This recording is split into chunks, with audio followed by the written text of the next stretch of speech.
पुढची बातमी बीड जिल्ह्यातून येते। बीडच्या माजलगावमधील वॉर्ड क्रमांक 1 च्या नगरसेविका रेखा सरोदे यांचं जात प्रमाणपत्र जिल्हा जात पडताळणी समितीने रद्द केलंय आणि जप्त केलंय।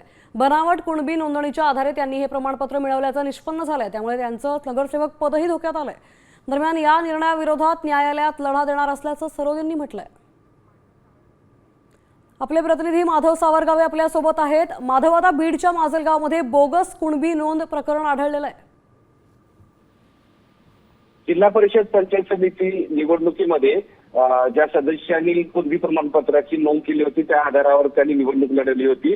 त्यातल्या 3 जणांना मराठवाड्यामध्ये जबर झटका बसला असं म्हणावं लागेल, कारण 3 प्रमाणपत्र ही पडताळणी समितीने रद्द केले, कारण त्या प्रमाणपत्राला लावलेली जी कुणबी म्हणून नोंद आहे त्या बेसलेस आहेत असं त्यांचं म्हणणं आहे। कारण ज्या व्यक्तींनी कुणबी प्रमाणपत्र घेतलेलं आहे त्यासाठी जे प्रमाणपत्र दाखल केले होते ते स्वतः न करता इतरांचे म्हणजे चुलत भावाचे किंवा इतर नातेवाईकांचे जोडलेले होते, आणि त्यामुळं समितीने असं सांगितलं की तुमच्या घरातला कुणाच सर्टिफिकेट नसल्यामुळं ते रद्द करण्यात येतील। त्यामध्ये छत्रपती संभाजीनगरच्या जिल्हा परिषदेच्या गोलगाव गटातले प्रहार संघटनेचे एकमेव सदस्य होत्या ज्योती शिंदे, त्यांचं त्याचबरोबर परभणीमधले कोमल पारवे हे मागच्याच आठवड्यात झालं होतं, आणि त्याचबरोबर बीडमधील माजलगावच्या नगरपालिकेतील रेखा अंकुश अंबोरे म्हणजे सरोदे यांचं हे सर्टिफिकेट रद्द झालेलं आहे। आता त्यांनी पुढे आव्हान देण्यासाठी भूमिका घेतलेली आहे की कुणबी प्रमाणपत्र दाखल घेताना किंवा ते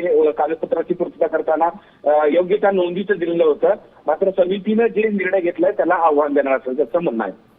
माधव, धन्यवाद आपण दिलेल्या या सविस्तर माहितीबद्दल। तर आता यांचं नगरसेवक पदही धोक्यात आलेलं आहे। कुणबी जातीचा पहिला बोगस दाखला रद्द करण्यात आलेला आहे।